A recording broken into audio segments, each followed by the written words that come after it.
नमस्कार, न्यूज 21 देख रहे हैं आप और मैं हूं आपके साथ अखिल। देवरी माता गौशाला सेवा समिति देवरिया के अध्यक्ष डगला राम जी सिरवी, कोषाध्यक्ष चंपालाल जी प्रजापति, सचिव धर्माराम जी सिरवी और पंचायत सरपंच संगीता चौहान ने गांव की जनता के साथ न्यूज 21 के संवाददाता सुनील खींची से विशेष चर्चा की। गौशाला में चल रहे निर्माण कार्यों और भामा साहू द्वारा मिल रहे सहयोग को लेकर समिति ने मुख्यमंत्री भजनलाल शर्मा का आभार प्रकट किया। समिति ने गौशाला अनुदान में 10% बढ़ोतरी के लिए धन्यवाद दिया। सरपंच प्रतिनिधि चेतन प्रकाश चौहान, संरक्षक भैरू सिंह उदावत व गुनाराम सिरवी सहित पूर्व उप प्रधानों ने भी सहयोग की प्रतिबद्धता जताई। कैमरामैन अनिल भाटी ने टीम के साथ ग्राउंड रिपोर्टिंग की। आइए आपको भी दिखाते हैं। नमस्कार, आप देख रहे हैं न्यूज 21 और मैं आपके साथ सुनील खिची। दोस्तों, आपको पता है कि लगातार हम गौशालाओं से संबंधित मुद्दे उठा रहे हैं और किस प्रकार की गौशालाओं से संबंधित मुद्दे हैं, किस प्रकार गौशाला चलाने में कार्यकारिणी जो टीम है गौशालाओं की, उनको किस प्रकार मुसीबतों का सामना करना पड़ता है और वो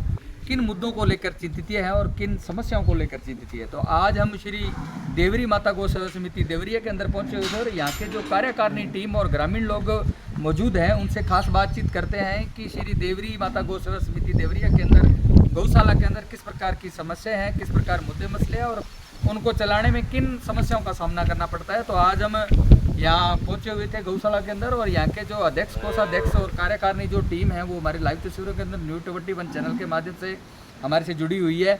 तो आज जो कोषाध्यक्ष साहब चंपालाल जी प्रजापति हमारे से लाइव तस्वीरों में जुड़े हुए हैं, उनसे बातचीत करते हैं कब से गौ माता की सेवा कर रहे हैं और किन परिस्थितियों का सामना करना पड़ता है, किन समस्याओं का सामना करना पड़ रहा है। सर, पहले तो हमारे चैनल में आपका स्वागत है, वॉल्यूम बढ़ाओ। बहुत बहुत धन्यवाद साहब, न्यूज 21 के आप चैनल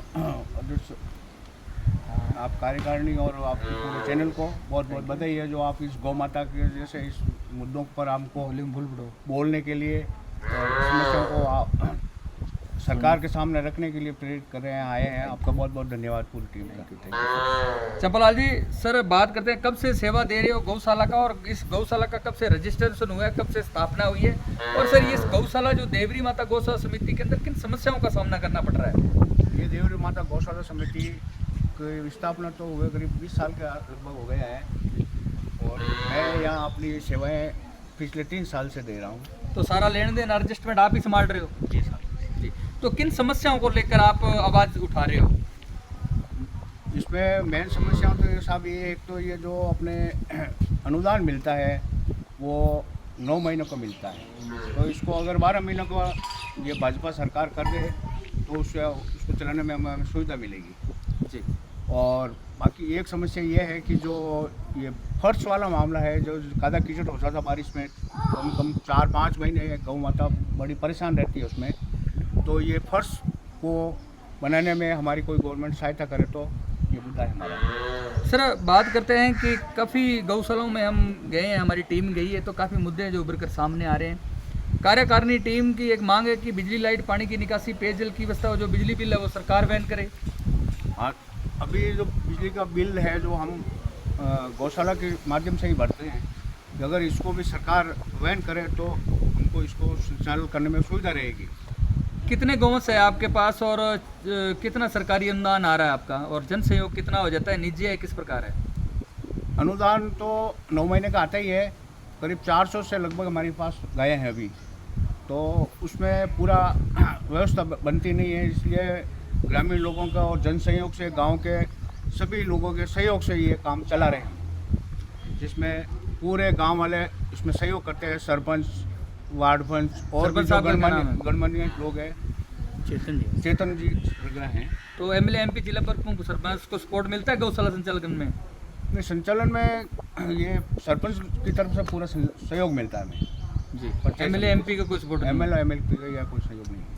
तो सर बात की चीज़ करते हैं कि गौशाला में निजी है किस प्रकार है और हाईटेक और सार्वजनिक गौशाला मान लो हाईटेक बनाने के लिए आपकी क्या प्लानिंग है आगे? आपकी जो कार्यकारिणी टीम है उनकी मीटिंग होती है तो किन मुद्दों को लेकर प्रसाद दिया जाता है? अभी हाईटेक के लिए तो ऐसा कोई विचारधारा अभी कोई भी चर्चा हुई नहीं हमारे यहाँ।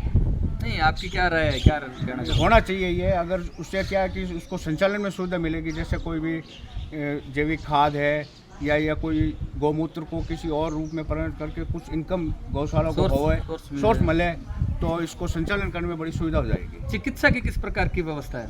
चिकित्सा भी कोई खास नहीं है। किसी चिकित्सा को हमारे यहाँ है, कंपाउंडर आते हैं, उनको बुलाना पड़ता है विशेष रूप में। बाकी उनका सहयोग रहता है आने के बाद में। क्या डिमांड क्या है आपकी? पशु चिकित्सालय होना चाहिए। पशु चिकित्सालय यहाँ खुल जाए तो गौ माता की सेवा में सुविधा मिलेगी। तो सर आपका परिचय क्या है? मेरा तो ये परिचय है सर कि ये तो नाम ये बताओ। मेरा नाम डगलाराम है कि एक तो अध्यक्ष साहब है। हाँ, मतलब ये कादा कीचड़ है नहीं, वो सरकार की मेरा मांग है कि भी वो कादा कीचड़ मिल जाए। ठीक है, ये बिजली का बिल काफ़ी आता है, क्यों लाइट बहुत ज़्यादा लगती है, इसलिए वो लाइट मतलब बिल भरना में बहुत तकलीफ रहती है। बस विशेष तौर से मैं दर्शकों को बताना चाहूँगा न्यूज़ 21 चैनल के माध्यम से लाइव तस्वीरों के अंदर, जहाँ पे जो ग्रामीण मौजूद है और यहाँ जो मेन जो श्रेय गौ माता की सेवा करने का जाता है वो ग्वालों को जाता है। ये भाई साहब हैं, ये काफ़ी सेवा है जो ये डालते हैं। उनसे बातचीत करते हैं कि चंपालाल जी और जो अध्यक्ष साहब है उनके जो कार्यकाल के अंदर किस प्रकार गौ माता की यहाँ सेवा की जाती है, समय समय पर क्या डाला जाता है। ये नमस्कार। समय समय से सब कुछ हरा चारा वगैरह चारा सारा अच्छा मिलता है। सबसे बेस्ट सेवा दे रहे हैं। गांव का भी अच्छा है सहयोग, देख रेख में बहुत सबसे अच्छा है सहयोग। और ग्रामीण मौजूद है, ये भाई साहब है, युवा है, उनसे भी बातचीत करते हैं कि युवा से भी बातचीत हो रही है हमारी।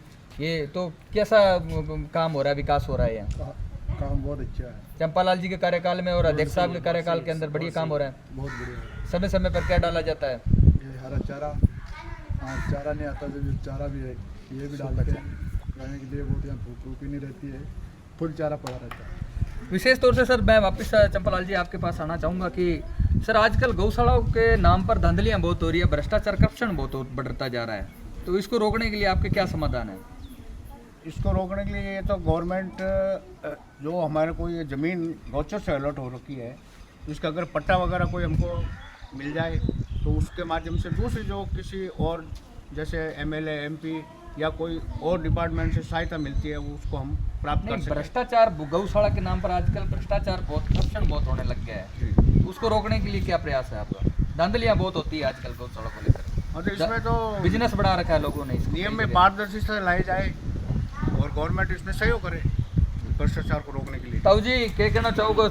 सारी जिंदगी थानी उम्र है कम से कम यहाँ पे आपकी गुजर चुकी है, तो इस गौशाला को 20 साल के लमसम हो गया, तो क्या कहना चाहोगे कि यहाँ पे कुछ विकास हो?